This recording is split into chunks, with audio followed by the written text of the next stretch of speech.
अस्सलाम to all of you guys अब तक हम पढ़ चुके हैं। हमने फिजिकल डिवीजन्स ऑफ इंडिया पढ़े। उसमें हमने तकरीबन मेरे ख्याल से उसके 6 से लेकर 7 लेक्चर्स आ गए। पूरा का पूरा फिजिकल डिवीजन्स ऑफ इंडिया हमने पढ़ा। उसमें जैसा कि मैंने बोला आपको 6 से लेकर 7 लेक्चर्स आए और वो सबसे बड़ा भी है क्योंकि वो जियोग्राफिया का एक सबसे बड़ा मतलब पोर्शन आता है। वो अपने अंदर ही एक सब्जेक्ट है। उसके बाद उसी के साथ हमें एक दूसरा टॉपिक भी है, पॉलिटिकल डिवीजन्स ऑफ इंडिया। देखो, पॉलिटिकल डिवीजन्स ऑफ इंडिया उतना लंबा टॉपिक नहीं है जितना वो है, और पॉलिटिकल डिवीजन्स ऑफ इंडिया आपको ज़्यादा अच्छी तरह से याद रहेगा as compare to that physical divisions of India. सबसे पहले देखते हैं छोटी सी एक difference political divisions of India और फिजिकल डिवीजन्स ऑफ इंडिया। उससे आपको समझ में आ जाएगा पॉलिटिकल क्या है और फिजिकल डिवीजन्स ऑफ इंडिया क्या है। ये देखो, मैंने मैप यहाँ से मैंने जो अपने थोड़ा सा जल्दी में नोट लिखा था उसी की पिक मैंने उठाई। ठीक है जी। पॉलिटिकल डिवीजन्स किस बेस पर किए जाते हैं? डिवाइडिंग ए जियोग्राफिकल रीजन इनटू सब parts in order for the better administration. यानी एक जियोग्राफिकल एरिया को हम डिवाइड करते हैं छोटे छोटे टुकड़ों में, छोटे छोटे हिस्सों में। उन हिस्सों को क्या बोलते हैं? स्टेट भी बोलते हैं, डिस्ट्रिक्ट भी बोलते हैं, है ना। क्या क्या बोलते हैं? यूजुअली स्टेट्स ही बोलते हैं। किस लिए? ताकि हम उनको अच्छी तरह एडमिनिस्ट्रेशन वहाँ पर कर सके। कैसे? अगर एक इंडिया इतना बड़ा कंट्री है, इतना बड़ा कंट्री जो इंडिया है, अब अगर इसमें एक ही गवर्नमेंट रहेगी, जैसे सेंट्रल गवर्नमेंट ही रहेगी, अब बताओ मुझे पूरी डेवलपमेंट हो जाएगी पूरे कंट्री की? नहीं होगी। क्या पूरा फोकस हो जाएगा each and every side, each and every area पर? नहीं हो जाएगा। इसलिए क्या होता है कि डिवाइड किया जाता है पॉलिटिकली इन एरियाज़ को छोटे छोटे हिस्सों में, जैसे स्टेट्स में किया जाता है। फिर इन स्टेट्स में किया जाता है, अलग अलग गवर्नमेंट बनती है, वो गवर्नमेंट फोकस करती है हर एक तरफ से। फिर गवर्नमेंट क्या करती है? स्टेट गवर्नमेंट अपने अंदर क्या करती है? डिवीजन्स बनाती है। डिवीजन्स के अंदर डिस्ट्रिक्ट्स बनाती है। डिस्ट्रिक्ट्स के अंदर एक डिस्ट्रिक्ट की रेस्पॉन्सिबल अथॉरिटीज़ होती है जो डेवलपमेंट के लिए रेस्पॉन्सिबल होती है। इसी तरह विलेज तक पहुंचती है। आजकल पंचायत बनता है, विलेज पंचायत बनता है। यानी अब एडमिनिस्ट्रेशन कहाँ से हो गई शुरू? ग्रास रूट लेवल से, एक गांव से बराबर लेकर एक कहाँ तक? सेंट्रल लेवल तक। किस लिए किए जाता है ये पॉलिटिकल डिवीजन्स? इसलिए किए जाते हैं ताकि हमें एडमिनिस्ट्रेशन करने में, गवर्नेंस करने में इजी हो जाए। ठीक है जी। Instead of that geographical divisions क्या होते हैं? ये बने बनाए जियोग्राफिकल डिवीजन्स होते हैं, नेचुरली बने हुए होते हैं, ऊपर वाले ने बनाए हैं। इनको इंसान नहीं बनाता है, इनको इंसान बनाता है, इनको इंसान नहीं बनाता है। ये नेचुरली बन जाते हैं। किस हिसाब से बनते हैं? या तो जियोग्राफिकल कंडीशंस, क्लाइमेटिक कंडीशंस, उस हिसाब से बनती है, लेकिन प्योरली नेचर बेस्ड होते हैं। ये नेचर इनको बनाता है, हम नहीं बनाते, इंसान नहीं बनाते, ह्यूमन्स नहीं बनाते इनको। ठीक है ना। ये देखो मैंने लिखा है done by humans is done by nature. ठीक है जी। ये पॉलिटिकल डिवीजन्स है ना इंडिया के, ये चेंज किए जा सकते हैं। जैसे फॉर एग्जांपल अभी तक जे.एंड.के हमारे पास क्या था? जे.एंड.के स्टेट था। सेंट्रल गवर्नमेंट ने क्या किया? इसको डिवाइड किया, 2 यूनियन टेरिटरीज बना दी। अब सेंट्रल गवर्नमेंट ये भी कर सकता है, जे.एंड.के लद्दाख को दोबारा मिलाए और एक स्टेट इसके साथ मिलाए और नया एक स्टेट बनाए। ये भी कर सकता है, यानी डिवाइड भी कर सकता है, इसको ब्रेक भी कर सकता है, 2 हिस्सों में भी कर सकता है, 4 में भी कर सकता है, या 5-6 हिस्सों को मिलाकर एक भी बना सकता है ना। एक कौन, ये किस में आता है? ये आता है पॉलिटिकल डिवीजन में। यानी ये डायरेक्टली, यानी 100% under the control of humans. But this is not under the control of the humans because it purely depends upon the nature. अब रेगिस्तान है तो उसको कोई वो नहीं बना सकता है, कोई मतलब बर्फ गिरने वाले पहाड़ वाली जगह नहीं बना सकता है, नहीं बना सकता है, क्योंकि ये नेचर पर डिपेंडेंट है, नेचर ने बनाया है। अब हिमालयाज़ को कोई रेगिस्तान नहीं बना सकता है, क्यों? वहाँ बर्फ़ पड़ती है, वो नेचर ने बनाया है, उसे ह्यूमंस चैलेंज नहीं कर सकते। इसी तरह ये क्या है? ये जो हमारे पास ये पॉलिटिकल डिवीजन्स हैं, ये नेचर ने बनाए हैं, ये हमने बनाए हैं based upon the usually linguistic, यानी लैंग्वेज पर बनाए हैं, लैंग्वेज के बेस पर। यानी कश्मीरी जहाँ पर ज़्यादा बोली जाती है उसको कश्मीर बना दो, गुजराती जहाँ ज़्यादा बोली जाती है उसको गुजरात बना दिया, मराठी जहाँ बोलते हैं उसको महाराष्ट्र बना दिया। अच्छा, वेस्ट बंगाली जहाँ ज़्यादा बनाई जाती है, बोली जाती है, उसको क्या बना दिया? वेस्ट बंगाल बना दिया। इसी तरह केरला में जैसी लैंग्वेज है, लैंग्वेज का बेसिस पर बनाया गया है ना। लेकिन ये जो हमारे पास जो ये फिजिकल डिवीजन्स है, ये नेचर ने बनाया है किस पर? क्लाइमेटिक कंडीशंस पर। जहाँ ज़्यादा बारिश होगी उसको वो एरिया बना दिया है, जैसे नॉर्थ ईस्ट। जहाँ ज़्यादा बर्फबारी होगी वो नॉर्थ हमारा बना दिया है, जैसे कश्मीर, हिमालयाज़ वाला। जहाँ गर्मी ही गर्मी, रेगिस्तान रहेगी, रेगिस्तान बना दिया। अब मिडल वाले कुछ एरियाज़ बना दिए, जहाँ नॉर्मल मौसम रहेगा, मुंबई जैसा, है ना, ये कुछ अलग एरियाज़ बना दिए। ये किसने बनाए? ये हमने नहीं बना सकते, या इंसान चाह कर भी ये चीज़ें नहीं कर सकता है। This only done by the nature. ये आपको समझ में आया होगा मेरे ख्याल से यहाँ तक। किसका? पॉलिटिकल और फिजिकल डिवीजन में ऑफ इंडिया में। पॉलिटिकल डिवीजन में अब आपको क्या बोला, स्टेट आती है, डिस्ट्रिक्ट आते हैं, डिवीजन आते, स्टेट डिवीजन डिस्ट्रिक्ट है ना, डिस्ट्रिक्ट आते हैं, तहसील आते हैं, विलेजेस आते हैं। इसमें क्या आते हैं, इसमें हमने देखा सबसे पहले हिमालयाज आते हैं, उसके बाद आता है नॉर्दर्न प्लेन्स आते हैं, कोस्टल एरियाज आते हैं या कोस्टल प्लेन्स जिनको बोलते हैं, है ना, वेस्टर्न घाट्स, ईस्टर्न घाट्स उसी में आते हैं, फिर है ना हिल्स में जो इंडिया के हैं, अच्छा डेजर्ट्स ऑफ इंडिया आते हैं, आइलैंड्स ऑफ इंडिया आते हैं, है ना, ये आते हैं पेनिनसुलर इंडिया आता है। देखो कितने हिस्से हैं, ये इसमें आते हैं, किसमें, फिजिकल में। इसमें क्या आते हैं, इसमें भी यही आता है लेकिन दूसरी तरीके से, पॉलिटिक्स वाले तरीके से, ठीक है जी। इसी तरह हमारे पास दो मैप्स बनते हैं पूरे इंडिया में, एक बनता है हमारे पास फिजिकल मैप, एक बनता है हमारे पास पॉलिटिकल मैप। ये है पॉलिटिकल मैप, देखो इधर लिखा होता है मैप के ऊपर पॉलिटिकल मैप, ये लेटेस्ट है।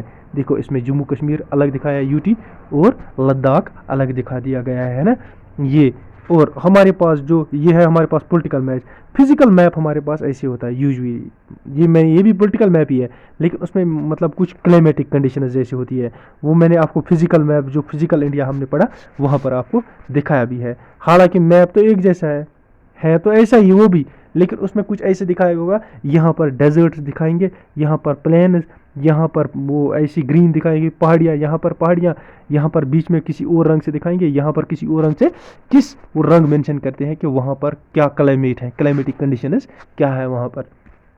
ठीक है जी, ये समझ में आ गया आपको, बिल्कुल। और यूजुअली जो इंडिया है ना, इंडिया में आज की डेट में एज ऑन मैं बात कर रहा हूँ अक्टूबर 2022, इंडिया में कितनी स्टेट्स हैं जनाब, इंडिया में 28 स्टेट्स हैं और 7 यूटीज़ हैं। कितनी है, 28 स्टेट्स और 7 यूटीज़। अगर मैं कहीं पर गलत बोलूं, नोट्स में एग्जैक्ट लिखा हुआ है, आप देख भी सकते हैं। कहीं कहीं जानबूझकर मैं गलत बोलता हूं ताकि देख लूँ कमेंट्स में लड़के या फ़ोन पर जो मुझे कॉल करके फिर पूछते हैं, सर आपने फलानी जगह गलत बोलता है, मैं बोला था, मैं देखना चाहता हूँ वो भी क्या गलती है मेरी ढूंढ सकती है या नहीं देख सकते हैं। ठीक है जी, बढ़ो आगे।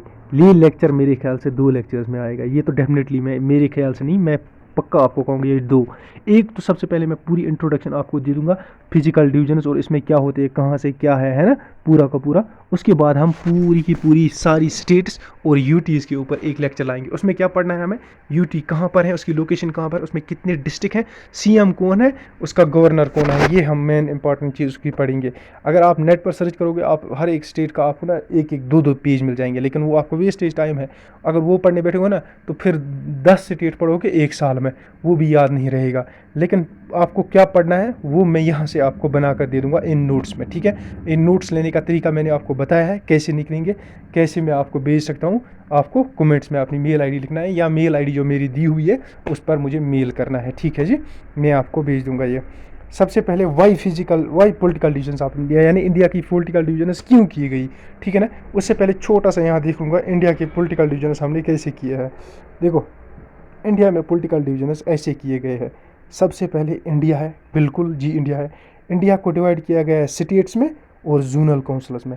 जोनल काउंसिल्स कुछ नहीं है, ये ग्रुप ऑफ 5-5, 6-6 क्या है, स्टेट्स मिला दी गई है, इनको एक ग्रुप बना दिया है, उसको बोल दिया गया है जोन, यानी एक एक एरिया का। नॉर्दर्न जोन अलग है, वेस्टर्न जोन अलग है, ईस्टर्न जोन अलग है।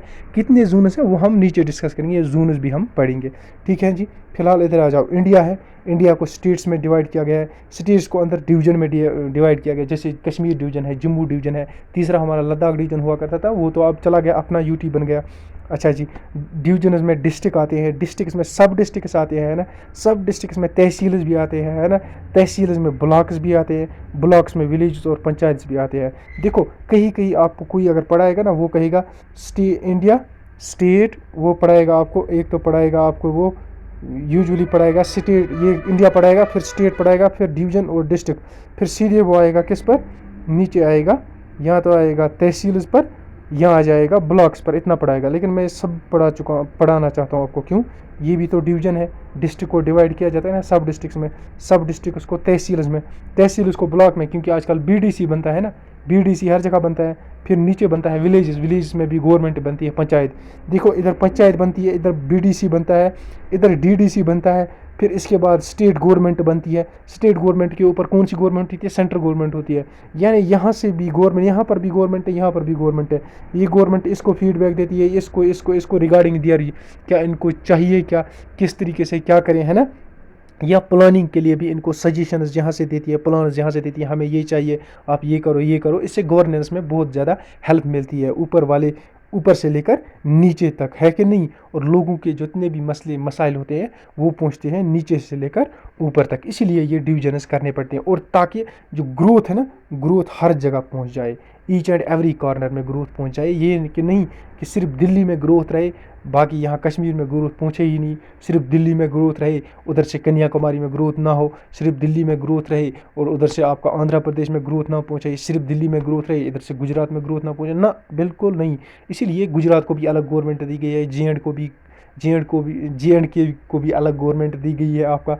अच्छा, तमिलनाडु को भी अलग गवर्नमेंट है, हर स्टेट को अलग गवर्नमेंट है। वो वहाँ की लोकल गवर्नमेंट क्या करती है, वहाँ की ग्रोथ करती है, और लेकिन वो डिपेंडेंट है किसका, सेंट्रल गवर्नमेंट है। और उन गवर्नमेंटों ने अंदर क्या किया है, पंचायत अंदर बनाए हैं, डिस्ट्रिक्ट लेवल पर बनाए हैं, ब्लॉक लेवल पर बनाए हैं, ब्लॉक और विलेज लेवल पर बनाए हैं। यानी हर एक लेवल पर लोगों को ईजी हो जाए क्या, गवर्नमेंट तक अपनी बात पहुंचाने के लिए, ठीक है जी। इसीलिए मेन ये डिविजन्स किए जाते हैं, क्यों, ताकि बेटर एडमिनिस्ट्रेशन हो जाए। The main reason behind this political divisions of India is for better administration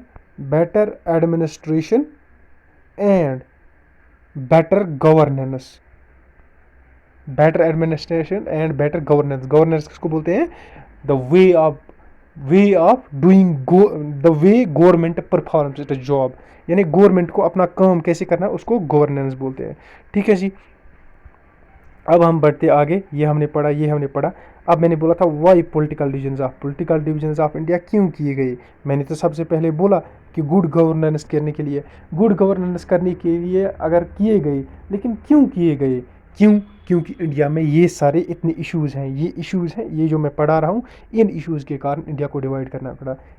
क्योंकि इंडिया सबसे ज़्यादा पॉपुलेशन वाला कंट्री है दुनिया में, सेकंड नंबर पर है ना इंडिया, चाइना के बाद सेकंड है आफ्टर पॉपुलेशन। जहाँ इतनी सारी पॉपुलेशन हो वहाँ तो यूजुअली डिविजन्स बहुत सारे करने ही पड़ेंगे ना, ताकि हर एक बंदे की बात गवर्नमेंट तक पहुँचे, लोगों के मसले मसाइल गवर्नमेंट तक पहुँचे, है ना। नहीं तो अगर एक ही गवर्नमेंट रखेंगे ना, वो कितने लोगों की सुनेगी, और इतनी सारी पॉपुलेशन 1/5 पॉपुलेशन है पूरे वर्ल्ड की यहाँ पर, है ना। और ये कहा जाता है कि इंडिया की जो पॉपुलेशन है, it's expected to be 1.5 billion in 2030 2030, and it will reach to 1.7 billion by 250। 1.750 कब पहुंचेगा ये, 250 में। जब ये 1.7 बिलियन पहुंचेगा तब ये नंबर 1 पर होगा, तब चाइना नंबर 2 पर या नंबर 3 पर होगा। अब देखो चाइना से आगे कैसे ये जाएगा, क्योंकि चाइना की एक पॉलिसी है, वो क्या कहते हैं, जिसके कम बच्चे होंगे वन चाइल्ड पॉलिसी अपनाई है। एक चाइल्ड जिसके पास है उसको ज़्यादा बेनिफिट्स देती है वहाँ पर गवर्नमेंट, और जिसको 2 या 2 से ज़्यादा होती है ना उसके खिलाफ एक्शंस भी ले लेती है, तभी जाकर वो पॉपुलेशन कंट्रोल वहाँ पर कर रहे हैं। लेकिन इंडिया में अभी तक ऐसा फोर्सफुल सिस्टम लागू नहीं हुआ है जो पॉपुलेशन कंट्रोल करे, है कि नहीं। इसमें बहुत सारे इश्यूज़ आ रहे हैं, उनको रिलीजियस इश्यूज़ आ रहे हैं, या कुछ और भी इश्यूज़ आ रहे हैं, या सोर्सेज नहीं है, या इतनी अवेयरनेस नहीं है लोगों में अभी तक ये पॉपुलेशन के रिगार्डिंग में, तब जाकर ये चीज़ें हो रही है, तभी जाकर बोल रहा है कि India will be the home of 1.7 billion people in by 2050, ठीक है जी। और उसके बाद क्या है, इंडिया जो है ना, इसका साइज़ जो है, लैंड एरिया जो है, ये है 7th इन द वर्ल्ड। यानी इंडिया दुनिया के जितने भी कंट्री है ना, बड़े की बात कीजिए, सबसे बड़ा अगर माना जाए तो कौन है, सबसे बड़ा रशिया है, उसके बाद कनाडा है। इसी तरह ये बड़े के मामले में इंडिया किस नंबर पर आता है, 7th नंबर पर आता है। इसीलिए इतना बड़ा है, इतने दूर दूर लोग फैले हुए हैं, तो पॉलिटिकल डिविजन तो करने ही पड़ेंगे ना गवर्नेंस के लिए, ठीक है जी। कितना एरिया है इंडिया का, 3.3 मिलियन स्क्वायर इन जनरल, याद रखो, फिर लास्ट पर पूरा बता दूंगा, है ना।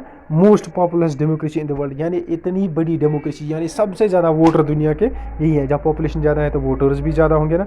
मोर देन 2000 एथनिक ग्रुप्स, यानी 2000 से ज़्यादा यहाँ पर एथनिक ग्रुप हो सकते हैं जो डिफरेंट थाट्स रखते हैं। यानी हम मुस्लिम्स भी हैं, हिंदूज भी हैं, सिख्स भी, क्रिश्चियंस भी, इतने बहुत सारे हैं, 2000।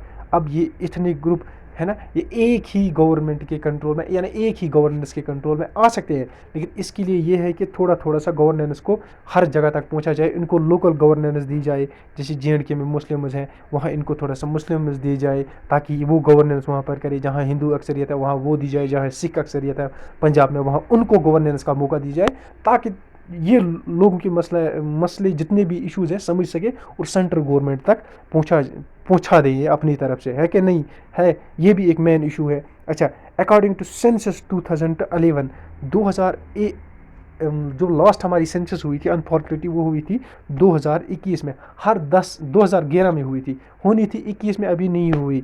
पता नहीं, ये बीच में कोरोना भी आ गया और बहुत सारे इश्यूज भी आ गए, है कि नहीं। 2011 की सेंसस के अकॉर्डिंग इंडिया में 122 लैंग्वेजेस मेन बोली जाती है, मेन जो ज़्यादा बोली जाती है। उसके अलावा 1599 यानी 1600 और भी लैंग्वेजेस बोली जाती है। जैसा कि हो गए आपके पहाड़ों में कहीं रह रहे हैं गुजरात में, या आप अगर मुंबई पुणे एक्सप्रेस हाईवे से जा रहे हो, कहते हैं कि उन जंगलों में आदिवासी लोग रहते हैं, वो भी कुछ लैंग्वेज बोलते हैं। अब वो लैंग्वेजेस है ना, वो इन लैंग्वेजेस में आ जाती, काउंट आ जाती है। कुल मिला के इंडिया में 2000 से ज़्यादा लैंग्वेजेस बोली जाती है, ठीक है जी। कश्मीर से कन्याकुमारी तक मैंने एक रेंज लिखी है। कुछ बुक्स कहती है 3200 किलोमीटर है, कुछ बुक्स कहती है कितना 4000 किलोमीटर है। लेकिन अब देखो 3200 से लेकर 4000 तक 800 का डिफरेंस आ रहा है, बिल्कुल आएगा। इस रेंज के दरमियान जो आता है ना, आप कह सकते हो। अगर आप नेशनल हाईवे नंबर 44 देखोगे ना, जो कश्मीर से कन्याकुमारी है, उसकी लेंथ है 4400 किलोमीटर। लेकिन हम उसके हिसाब से तो नहीं चलेंगे ना, वो रास्ता ऐसे ऐसे कभी जाता है। हम चलेंगे ऐसे लॉन्गिट्यूड के हिसाब से। उस हिसाब से मेरे ख्याल से इसी दरमियान आना चाहिए, मेरे ख्याल से 3700 या 3500 से ऊपर आना चाहिए, 3700 तक आनी चाहिए ये लेंथ, ठीक है जी। फिलहाल आप ये रेंज याद रखो। और गुजरात से लेटीट्यूड जो ऐसे है, ऐसे इधर से गुजरात एक एंड है, इधर से कश्मीर है, ऊपर से नॉर्थ से साउथ से कन्याकुमारी है, इधर से गुजरात है तो इधर से आंध्र प्रदेश है। ये लेंथ कितनी है, ये 2900 है। ये 2900 अगर है तो इसी के बेस पर मैं कह रहा हूँ वो होना चाहिए 37 या 4000 के करीब। कौन सा लॉन्गिट्यूड, जो कश्मीर से लेकर कन्याकुमारी तक है, क्योंकि वो ज़्यादा स्ट्रेच है और ये स्ट्रेच कम है। और इंडिया का पक्का एरिया कितना है, 328763 स्क्वायर किलोमीटर, इतना पूरा इंडिया का एरिया है। और इंडिया की लैंड बाउंड्री कितनी है, देखो एक होती है लैंड बाउंड्री और एक होती है क्या, ओशन बाउंड्री। लैंड बाउंड्री होती है जो जिस साइड से इसमें वो कंट्रीज़ हैं जहाँ जहाँ इसके कोई नेबरिंग कंट्रीज़ हैं लेकिन लैंड से जुड़े हुए हैं, लैंड से। जैसे पाकिस्तान आता है, इसके पास बांग्लादेश आता है, ये लैंड से जुड़े हुए हैं ना। इसी तरह श्रीलंका आता है, लेकिन वो भी नेबरिंग कंट्री है लेकिन ओशियन नेबर है। उसके दरमियान उसके साथ इसका डायरेक्ट बॉर्डर नहीं मिलता है, बीच में थोड़ा सा सी आता है। इधर बाकी साइड में लैंड बाउंड्री में इसका वो बाउंड्रीज होती हैं जिनमें डायरेक्ट कंट्री टू कंट्री का बॉर्डर मीट करता है। और ओशन नेबर्स वो होते हैं, ओशन बाउंड्री वो होती है जहाँ पर बीच में सी आता है, सी एक बाउंड्री बनाता है बिटवीन द टू कंट्रीज, ठीक है जी। मेन लैंड बाउंड्री कितनी है इंडिया की, यानी मेन इंडिया की बाउंड्री है 15200 लैंड बाउंड्री। मैं लैंड बाउंड्री की बात करूँ। उसके बाद आते हैं कोस्टल बाउंड्री। कोस्टल बाउंड्री कौन सी है, जहाँ सी के ज़रिए क्या बनाती है, दूसरी कंट्रीज़ के साथ बॉर्डर बनाती है। लेकिन अब इंडिया में कोस्टल बाउंड्री 2 टाइप की है, यहाँ याद रखो। मैं रब करने जा रहा हूँ, ऊपर जा रहा हूँ थोड़ा। इंडिया में 2 टाइप की कोस्टल बाउंड्रीज है। एक होती है ये जो पेनिनसुलर इंडिया ऐसे है ना, ये इसके इधर इधर से जो ये है ना, ये सी, ये बन गया मेन लैंड कोस्टल बाउंड्री। इसको बोलेंगे मेन लैंड कोस्टल बाउंड्री। क्या बोलेंगे, मेन लैंड, क्योंकि ये मेन लैंड के साथ जुड़ा हुआ है। अब इधर से कुछ हमारे पास क्या है, लक्षद्वीप, मैनिकॉय, क्या है हमारे पास आइलैंड्स। इधर से भी हैं, कौन से हैं, अंडमान निकोबार। अब ये कौन से हैं, आइलैंड्स, ये हैं आइलैंड्स। और ये जो कोस्टल बाउंड्री है ना, ये कोस्टल बाउंड्री मेन लैंड वाली, इसकी लेंथ कितनी है, 6100 किलोमीटर। कितनी, ये गुजरात से लेकर ये वेस्ट बंगाल तक 6100 किलोमीटर है ये मेन लैंड। अब अगर इसके साथ इनकी भी जोड़ दी जाएगी ना, बाउंड्री कितनी है, सी बाउंड्री कितनी है, तब बनती है ये 7516.6 किलोमीटर, यानी 75 यानी 7516 किलोमीटर। समझ में आ गया। ये आइलैंड्स को मिलाकर विदाउट आइलैंड्स कितनी है, 6100 किलोमीटर। अब ये मैंने आपको बताया इंडिया की आज प्रेजेंट में कितने स्टेट्स हैं, 28 स्टेट्स और 8 यूटीज़ है। मैंने शायद ऊपर पहले बताया था 9 या 7 यूटीज़ बताया था, आप करेक्ट कर लेना आप यहाँ पर। अगर शायद, मुझे लगता है शायद मैंने बोला, प्रोबेबली, मैं पूरा तो नहीं कह सकता, चलो जो भी है मैंने बोला है, लेकिन मैंने यहाँ पॉइंट में लिखा हुआ है कितनी है आज की डेट में, 28 स्टेट्स और 8 यूटीज़। इससे पहले कितनी थी, 29 स्टेट्स थी और 7 यूटीज़ थी, ठीक है। लेकिन अब क्या हो गया, 6 यूटीज़ थी, अब 2 यूटीज़ बन गई और एक स्टेट कम हो गई, वो कौन, JNK। क्या हो गई, JNK 2 टुकड़ों में, 2 यूटीज़ में बन गई, और उसमें क्या हो गया, एक स्टेट कम हो गई, JNK वाली स्टेट कम हो गई, ठीक है जी। समझ में, ये अब बढ़ता रहता है, कभी कम कभी ज़्यादा, कभी कम कभी ज़्यादा, ये तो depends upon the requirement at that period of time, है ना, जब गवर्नमेंट चाहे।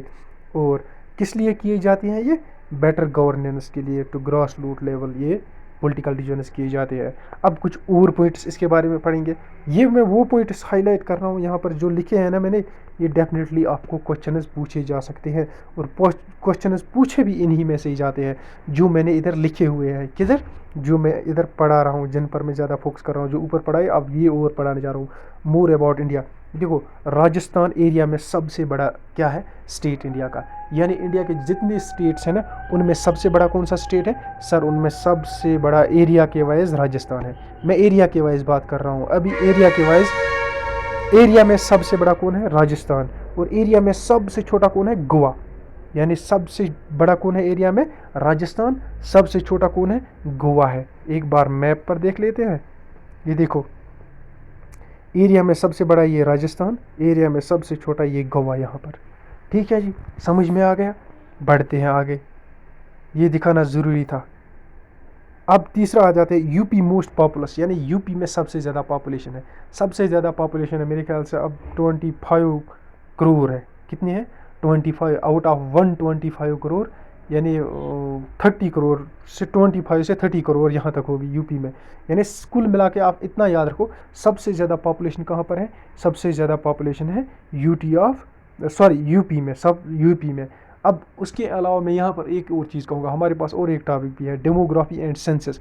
उसमें हम और पढ़ेंगे कुछ, STs कहाँ ज़्यादा है, शेड्यूल कास्ट जहाँ कहाँ ज़्यादा है, वो मैं वहाँ पर पढ़ाऊँगा आपको। वो अगर आप यहाँ पढ़ना चाहते हैं, वो इस टॉपिक के साथ नहीं है, क्योंकि हम पॉलिटिकल डिवीजन्स ऑफ इंडिया की बात कर रहे हैं। हम बात नहीं कर रहे इस वक्त शेड्यूल कास्ट कहाँ पर है, कितने हैं, किस स्टेट में ज़्यादा है, वो हमने किधर पढ़ना है, वो पढ़ना है हमें डेमोग्राफी एंड वाइटल स्टेटस में, है ना, वो वहीं पर हम पढ़ेंगे। सबसे ज़्यादा पॉपुलेशन कहाँ पर है सर, सबसे ज़्यादा पॉपुलेशन यूपी में है। सबसे कम पॉपुलेशन कहाँ है, सबसे कम पॉपुलेशन सिक्किम में है। अब देखो एक बार मैप पर ज़रा, सबसे ज़्यादा पॉपुलेशन ये रहा आपका यूपी, ठीक है, सबसे कम पॉपुलेशन यहाँ सिक्किम स्टेट में, ठीक है जी, समझ में आ गया। मैं यूटीज़ की बात नहीं कर रहा हूँ, मैं बात कर रहा हूँ किसकी, मैं बात कर रहा हूँ स्टेट्स की। अच्छा जी, स्मॉल JNK सबसे बड़ी यूटी है, यानी JNK एक बड़ी यूटी है। यूटीओ में सबसे बड़ी यूटी कौन सी है, JNK, क्योंकि इसमें पॉपुलेशन भी अच्छी है और साइज़ भी इसका अच्छा है। लेकिन लार्जेस्ट अगर सबसे बड़ी मानी जाए, सबसे बड़ी यूटी कौन सी है, सबसे बड़ी यूटी है लद्दाख। कौन सी है, थ्रू आउट इंडिया सबसे बड़ी यूटी कौन सी है, लद्दाख। अब लद्दाख यूटी और JK यूटी में क्या फ़र्क है, लद्दाख यूटी में पॉपुलेशन कम है लेकिन साइज़ बड़ा है। लेकिन जम्मू कश्मीर यूटी में क्या है, जम्मू कश्मीर यूटी में पॉपुलेशन ज़्यादा है लेकिन लद्दाख से साइज़ कम है, ठीक है जी, समझ में आ गया। अब बढ़ो आगे, नेक्स्ट पॉइंट देखो इसमें क्या लिखा है मैंने। कच्छ जो है ना, कच्छ गुजरात में, Kutch biggest district in the India है। कच्छ इंडिया का सबसे बड़ा डिस्ट्रिक्ट है, कच्छ इंडिया का सबसे बड़ा डिस्ट्रिक्ट है। ये देखो ये पोर्शन है ना, ये कच्छ मिलता है यहाँ पर पाकिस्तान के साथ, ये वाला, ये मैंने गोल जो किया, इसको बोलते हैं रन ऑफ कच्छ। ये इंडिया का सबसे बड़ा डिस्ट्रिक्ट है ना। उसके बाद इंडिया का सबसे बड़ा डिस्ट्रिक्ट कौन सा है, ये सेकंड लद्दाख, लेह है। कौन सा है, लेह दूसरा बड़ा डिस्ट्रिक्ट है। सबसे बड़ा डिस्ट्रिक्ट इंडिया कौन सा है, सबसे बड़ा डिस्ट्रिक्ट इंडिया का कौन सा है सर, कच्छ, जो गुजरात में आता है सब। उसके बाद दूसरा कौन सा है सर, लेह, जो यूटी ऑफ लेह में आता है। उसके बाद सबसे छोटा डिस्ट्रिक्ट कौन आता है, सबसे छोटा डिस्ट्रिक्ट इंडिया में आता है पुडुचेरी में। पुडुचेरी में उसको माही बोलते हैं वो, लेकिन केरला वाले साइड में है। अब देखो ये पुडुचेरी आधा यहाँ पर है, आधा इधर आंध्र प्रदेश में है, फिर दो जगह इसकी यहाँ पर है, दो इसकी 4 सिटियाँ है। एक सिटी माही यहाँ पर है, कहाँ पर, केरला में। एक यनम है, कहाँ पर है, ये यहाँ आपका आंध्र प्रदेश में। दो, एक पुडुचेरी और एक कड़ाईकल, ये कहाँ पर है, ये तमिलनाडु में है। ऐसे बिखरा हुआ है हमारे पास ये पुडुचेरी, है ना। समझ में आ गया, ये मैंने बोल दिया आपको। ठीक है जी। पुडुचेरी जो है ना, इसका नाम पहले पौंडीचेरी था, ये सितंबर 2006 में इसका नाम चेंज करके पुडुचेरी रखा गया। और इसको ऑलरेडी और एक नाम से भी बोलते हैं, इसको क्या बोलते हैं, वाइट टाउन। क्या बोलते हैं, वाइट, यानी सफ़ेद, सफ़ेद मिल्क सफ़ेद टाउन है ना। अच्छा, इंडिया के लैंड नेबर्स कौन से हैं, मैं अभी लैंड नेबर्स की बात कर रहा हूँ ना, जहाँ इसका लैंड बॉर्डर बनता है, जिस कंट्री के साथ इसका लैंड बॉर्डर बनता है, कौन सा, चाइना, नेपाल, भूटान, बांग्लादेश, म्यांमार, अफगानिस्तान भी ऊपर मैंने लिखा है, क्यों, गिलगित बल्तिस्तान वाली साइड से मिलता है, पॉकेट पॉइंट कश्मीर में, और पाकिस्तान। ठीक है जी, कितने आ गए, 1 2 3 4 5 6 7, किसी जगह 6 लिखा होगा किसी बुक पर, उन्होंने म्यांमार किसी जगह खाया होगा, या किसी जगह अफगानिस्तान किसी ने नहीं लिखा, म्यांमार लिखा होगा, कोई दिखाता है अफगानिस्तान, कोई नहीं दिखाता है। आप कुल मिला के याद रखो कि अफगानिस्तान भी है, क्योंकि ये पीओ किस वाले साइड से मिलता है, इसका बॉर्डर किसके साथ, इसका बॉर्डर अफगानिस्तान से मिलता है। अच्छा, ओशन नेबर्स कितने इंडिया के, ओशन नेबर्स 2 है, एक श्रीलंका, एक उसी के पीछे और एक है अरेबियन सी में, उसको बोलते हैं मालदीव्स। क्या बोलते हैं, मालदीव्स। ये तो आपको समझ में आ गया। आ जाओ इधर, मैं थोड़ा सा आइडिया दे देता हूँ आपको। ये श्रीलंका इसका है, क्या है, लैंड नेबर है। इधर मालदीव्स आता है, किधर, इधर मालदीव्स आता है। ठीक है जी। ये लक्षद्वीप वाले आइलैंड है, ये कौन से, अंडमान निकोबार, ये हम पढ़ चुके हैं ऑलरेडी, मैं ज़्यादा नहीं इसमें डीप जाना चाहता हूँ। ठीक है जी, यहाँ तक हमारा ये हो गया कंप्लीट। अब हम बढ़ते हैं आगे। पॉलिटिकल डिवीजन ये मैंने देखो ऐसे किए हैं। अब ब्रीफ पढ़ते हैं थोड़ा सा कुछ यूटीज़ के बारे में, ब्रीफ पढ़ते हैं इंडिया के बारे में। जब इंडिया में इंडिपेंडेंस हुआ ना, उस टाइम इंडिया में क्या थे, कितने स्टेट्स थे, क्या था, किस तरीके से क्या था, है ना, वो देखते हैं। ब्रीफ देखो मैंने बताया, brief history of states and UTs of India after independence, या at the time of independence. At the time of independence क्या था हमारे पास, एक सेट ऑफ टेरिटरीज थी जो ब्रिटिश रूल के अंदर थी, दूसरा प्रिंसली स्टेट्स थी जैसे हैदराबाद, JNK, जूनागढ़, ये थी, है ना, और थी सिवरल, ये यहाँ पर लिख देना आप, सिवरल, SEVERAL, देखो कहीं की मिस्टेक हो जाती है, सिवरल कॉलोनीज थी जो अदर कंट्रीज़ के अंदर थी, यानी जो ब्रिटिश के अंदर नहीं थी, फ्रेंच के अंदर थी, पुर्तगाल के अंदर थी, है ना। ये 3 चीज़ें थी हमारे पास। फिर क्या हुआ, फिर इंडिपेंडेंस हुई, जवाहरलाल नेहरू ने क्या किया, और सरदार वल्लभ भाई पटेल जो फर्स्ट डिफेंस मिनिस्टर थे, उन्होंने क्या किया, एक्वायर करना शुरू किया, किसको, इंडियन नेशनल कांग्रेस ने, पूरे इन स्टेट्स को। जो किसी किसी प्रिंसली स्टेट ने क्या किया, पाकिस्तान के साथ किया अपना साइन, अगर वो पाकिस्तान वाले साइड से थे, अगर ब्रिटिश ने वो साइन करवा दिया, यानी ब्रिटिश के जरिए हुआ था, तब तो बिल्कुल इंडिया का उसमें कोई राइट नहीं था, न पाकिस्तान को ये राइट था कि अगर कोई स्टेट जो है जिसने इंडिया के साथ साइन किया है ना। लेकिन कुछ ऐसी स्टेट्स थी जिन्होंने even after that, even after partition के बाद भी ये डिसाइड नहीं किया था whether they will go to India और they will go to Pakistan. Some of them want to be the independent, जैसे हमारे पास हैदराबाद थी, ठीक है, फिर उनमें कोई राइट्स नहीं था, ना इंडिया का ना पाकिस्तान का। लेकिन इंडिया गवर्नमेंट उसने क्या किया, ये इंडिया वाले साइड में आती थी, उन्होंने क्या किया, कहीं पर क्या किया, किसी को साइन करवा दिया, यानी कोई मतलब एक अच्छे तरीके से, किसी ने नहीं माना तो वहाँ ज़बरदस्ती पुलिस एक्शन, आर्मी एक्शन के ज़रिए वहाँ पर क्या किया गया, कब्ज़ा किया गया। देखो कैसे आफ्टर इंडिपेंडेंस क्या था, दोज एरियाज़, ये मैंने आपको बताया, इंटीग्रेशन या इन्वेजन के ज़रिए, डिफरेंट मेथड्स के ज़रिए इंडिया ने क्या किया, उनको इन्वेज किया, इंडिया में शामिल किया। यहाँ एक रिक्वेस्ट करना चाहूँगा आपको, देखो मैंने लोगो लगाना आज से शुरू कर दिया PDF के अंदर ही, है कि नहीं। ये PDF हमारी है, ये SB क्लासेस, इसको लाइक, शेयर और सब्सक्राइब प्लीज़ ज़रूर करें, और अपने फ्रेंड्स में भी शेयर करें अगर आपको अच्छा लगता है कि चैनल अच्छी है। और साथ साथ में जितने व्यूवर्स हैं उनको ये भी कहना चाहूँगा, लाइक और कमेंट ज़रूर किया करें, हमें भी फीडबैक दिया करें। और नीचे ईमेल ID लिखी हुई है, इस पर मेल करें, पूछें, ईमेल हमें क्वायरीज़ पूछें कि PDF कैसे मिलेगी, या कोई सजेशन, लंबा फीडबैक देना चाहते हो तो दे दो, यू आर मोस्ट वेलकम। कोई और क्वायरी है आपके पास तो बिल्कुल you are most welcome, at any time you can ask over there, है ना। अब हम क्या बात कर रहे थे, हम बात कर रहे थे किसी स्टेट को प्यार से आ गया, कोई प्यार से नहीं माना, हैदराबाद वाला प्यार से नहीं माना, कब तक नहीं माना, ये माना काफ़ी देर तक। तो फिर क्या हुआ, 1948 में इंडिपेंडेंस के 1 साल के बाद इसमें क्या किया गया, पुलिस एक्शन के ज़रिए, जिसको बोला गया ऑपरेशन पोलो, इसके ज़रिए इस पर कब्ज़ा किया गया। किसके ज़रिए, ऑपरेशन पोलो, हैदराबाद पर। हैदराबाद कौन थी, एक तेलंगाना, आंध्र प्रदेश, थोड़ा सा तमिलनाडु का एरिया, थोड़ा महाराष्ट्र का एरिया का बोर्ड बना था। और यहाँ का जो सुल्तान, उसका नाम था क्या नाम था उसका, वो मुस्लिम रूलर था, वो रिचेस्ट बंदा माना जाता था पूरे थ्रू आउट वर्ल्ड में। क्या माना जाता था, रिचेस्ट बंदा माना जाता था, निज़ाम बोलते थे उसको, हैदराबाद का निज़ाम रिचेस्ट पर्सन माना जाता था थ्रू आउट वर्ल्ड। अब आपको कुल मिला के याद रखने की बात यह है कि हैदराबाद को 1948 में इंडिया में शामिल किया गया थ्रू पुलिस एक्शन, ठीक है जी।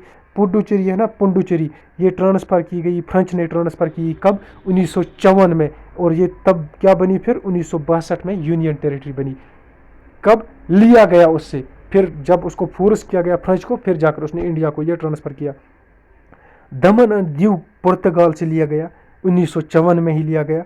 कैसे लिया गया, जब वहाँ के लोगों ने पुर्तगाल के खिलाफ स्ट्रॉन्ग प्रोटेस्ट किया, उसके बाद इंडिया को इनवाइट किया, इंडिया गया और वहाँ पर अपनी फ़ौज भेजी और इसे इंडिया में शामिल किया गया और उसे यूटी बना दिया गया। उसके बाद हमारे पास आया दादर नगर हवेली, क्या, दादरा एंड नगर हवेली, ये कब किया गया, ये भी इंडिया में आया 17 से 19 दिसंबर के दरमियान। किसमें, इसमें ऑपरेशन विजय चलाया गया आर्मी के ज़रिए, इंडियन आर्मी के ज़रिए। फिर ये क्या बना, पहले यूटी था, उसके बाद इसको यूटी ऑफ इंडिया बना दिया गया है ना। चंद्रनगौर एक जगह है, क्या है, चंद्रनगौर एक जगह है जो आपका है ना, ये पढ़ता था, ये किसी में नहीं आता था, ये क्या पढ़ता था, ये वेस्ट बंगाल वाली साइड में पढ़ता था।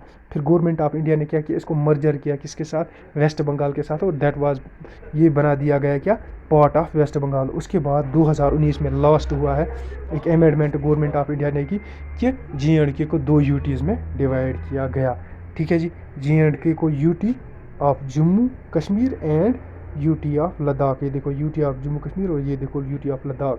ये वाला पोर्शन हालांकि किसके, पाकिस्तान की ऑक्यूपाइड पाकिस्तान के अंडर में आता है, पाकिस्तान के कंट्रोल में आता है, लेकिन खैर ये जो मुझे बताने का यहाँ रीज़न ये है, ये पोर्शन पूरा जो है ना, जो गिलगित बल्तिस्तान है, ये पार्ट है किसका, ये लद्दाख का पार्ट है, और ये आज़ाद कश्मीर वाला साइड जो है ना, मुजफ्फराबाद साइड, ये पार्ट है जम्मू कश्मीर वाला, है ना। और यहाँ पर ये जो एरिया है ना, यहाँ पर मिलता है ये बॉर्डर किसके साथ, अफ़गानिस्तान के साथ मिलता है, ठीक है जी।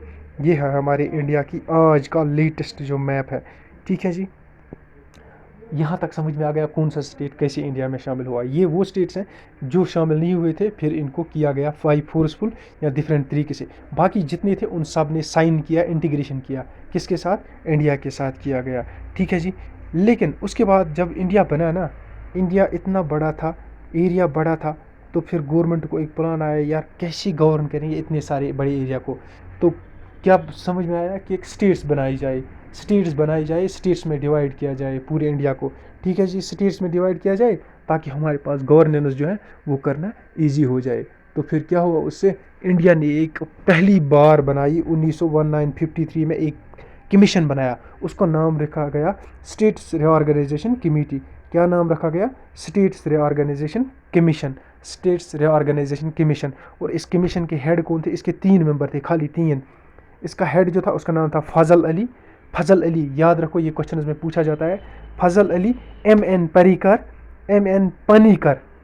पानीकर और HN कुंजरू जो थे, ये 3 मेंबर्स थे। इन्होंने क्या किया, इन्होंने काफ़ी रिसर्च की और क्या देखा कि हम किस बेस पर, ये बड़े बड़े इंटेलेक्चुअल्स थे, इन्होंने देखा कि किस बेस पर हम इंडिया को डिवाइड कर सकते हैं जो अच्छा होगा, जिसकी वजह से इंडिया में यूजुअली क्या होता है, जब कुछ डिवाइड होता है ना या कुछ नया बनता है, तो लोग तुरंत क्या है, लोगों के दरमियान, एक गवर्नमेंट्स के दरमियान, लोगों के दरमियान ना क्लैशेस आ जाते हैं। अरे यहाँ ये करना था, अभी देख रहा था रिसेंटली में न्यूज़ चल रही थी ना, वो जो आंध्र प्रदेश को अपनी स्टेट का कैपिटल बनाना है, नया स्टेट, उसमें से तेलंगाना निकला, हैदराबाद उसमें चला गया, उनको नया वो कैपिटल बनाना है। अब अमरावती के लोगों में और 2 स्टेट्स और हैं, उनके 2 सिटीज़ और हैं, उनके लोगों में बहुत क्लैशेस आ रही है, यहाँ ये करो, है ना। अब गवर्नमेंट भी वहाँ परेशान हो गई है।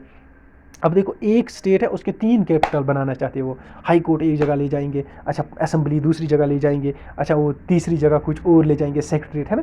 ये ऐसे होता है, ऐसे फिर क्लैशेस होती है। तो इन्होंने क्या किया, इन्होंने गवर्नमेंट को सजेशन दी 3 साल के बाद 1956 में कि आप स्टेट्स बनाओ, लेकिन बनाओ लिंग्विस्टिक बेसिस पर, यानी लैंग्वेज के बेसिस पर। यानी कुल मिलाकर इन्होंने कहा, इंडिया को, गवर्नमेंट ऑफ इंडिया को फीडबैक दिया कि आप लैंग्वेज के बेसिस पर क्या करो, गवर्नमेंट आप स्टेट्स बनाओ, यानी लिंग्विस्टिक बेसिस जिसको हम बोलते हैं। कुल मिला के इन्होंने क्या किया, फिर क्या किया, गुजरात निकाला इन्होंने। क्या किया, गुजरात बोलने वाले एरिया है ना, गुजराती बोलने वाले लैंग्वेज वाले, उनको निकाल कर गुजरात बना दिया। यानी गुजरात जो था ना, इसका आधा हिस्सा क्या था, महाराष्ट्र। महाराष्ट्र में आधा गुजरात था, लेकिन महाराष्ट्र में सारे लोग आधे क्या बोलते थे, ज़्यादा बोलते थे मराठी, और कुछ बोलते थे गुजराती, कुछ हिंदी। अब मराठी वालों ने अलग निकाल दिया, उसको महाराष्ट्र बना दिया। अच्छा, जितने गुजरात वाला बोलने वाले थे उनको अलग निकाल कर वहाँ पर गुजराती बना दिया, असम में आसामी, इसी तरह डिफरेंट स्टेट्स को बना दिया बेस्ड अपॉन लिंग्विस्टिक बेसिस पर। यानी जब पहला हमारे पास बना, या ज़्यादातर जो बनता है वो लिंग्विस्टिक बेसिस पर बनता है। अभी रिसेंटली तेलंगाना बना, किस लैंग्वेज पर बेसिस पर भी मेरे ख्याल से वो भी बना, क्योंकि वहाँ तेलुगु बोली जाती है। ठीक है जी, यहाँ तक ये समझ में आ गया। इस कमेटी कब बनी थी, इसका हेड कौन था, इसने कब फीडबैक दिया, और इस कमेटी ने क्या रिकमेंडेशन दी कि आप किस बेसिस पर ये करो, आप किस बेसिस पर इंडिया के स्टेट्स बनाओ, स्टेट्स या इंडिया को किस बेस पर आप पॉलिटिकली डिवाइड करो या डिविजन्स करो, पॉलिटिकल डिविजन्स करो। फिजिकल तो नहीं कर सकते ना, फिजिकल तो नेचुरली होते हैं। ठीक है जी, ये इन्होंने दिया, ये याद रखने की ज़रूरत है। उसके बाद हम आते हैं हमारे पास फिर जोनल काउंसिल। ये तो गवर्नमेंट ने अप्लाई किया फिर बना दिया है ना, उसमें कैसे क्या किया। आजकल भी स्टेट्स भी बनते हैं और मर्ज भी होते हैं, जैसे J&K की लेटेस्ट एग्जांपल है, यूटी बन गई 2। अच्छा, तेलंगाना की, अच्छा कुछ स्टेट्स फिर यूपी से निकाली गई, उत्तराखंड, फिर बाद में लेटेस्ट निकाली गई आपका क्या बोलते हैं छत्तीसगढ़ निकाली गई उड़ीसा से। इसी तरह बहुत सारी स्टेट्स और निकाली गई, झारखंड निकाली गई, किससे, बिहार से, है ना। और साथ में मैंने ऊपर एक पढ़ाया था जोनल काउंसिल। ये जोनल काउंसिल का आइडिया किसने दिया था, ये जोनल काउंसिल क्या होता है, इसमें 5-5 6 स्टेट्स होते हैं, क्या करते हैं वो मिलकर काम करते हैं अपने जोन के लिए, है ना। ताकि क्या करें, 5-6 स्टेट्स मिलेंगे और उनके क्या है कि एक दूसरे को वो क्या दे दें, अपने रिसोर्सेज दे दें या उनसे ले लें, ताकि वहाँ पर एक म्यूचुअल डेवलपमेंट हो जाए सारे स्टेट्स में, है ना। इसका आइडिया किसने दिया था जोनल काउंसिल का, ये याद रखने की जरूरत। इसका आइडिया दिया था पंडित जवाहरलाल नेहरू, जो उस टाइम के पीएम थे। उसका एक बहुत मतलब अंदर से दिली ख्वाहिश थी कि जो ये है जोनल काउंसिल्स, ये डेफिनेटली बनने चाहिए, और उसने बनाकर भी दिखाए कि जोनल काउंसिल्स उसने बनाए। 5-5 6 स्टेट्स उनमें रखे गए, ताकि ये क्या करे, ये ग्रोथ करे, एक नेचुरल ग्रोथ हो, ये एक ग्रोथ हो जाए, म्यूचुअल ग्रोथ। 5-5 6 स्टेट्स मिलेंगे और आपस में एक दूसरे के साथ रिसोर्स शेयर करेंगे और डेवलपमेंट बढ़ जाएगी, है ना। और उनके दरमियान क्या होगा, लोग आपस में मिल जाएंगे, कल्चर मिल जाएगा उन दूसरों का, एक दूसरे के कल्चर को समझेंगे और थोड़ा सा डिफरेंसेस भी नहीं आ जाएंगे। क्यों, जब इंडिपेंडेंस हुई थी कुछ लोग समझते थे हम अच्छी एरिया से है, कुछ कहते थे हम, कुछ को कहा जाता आप गरीब एरिया से है ना।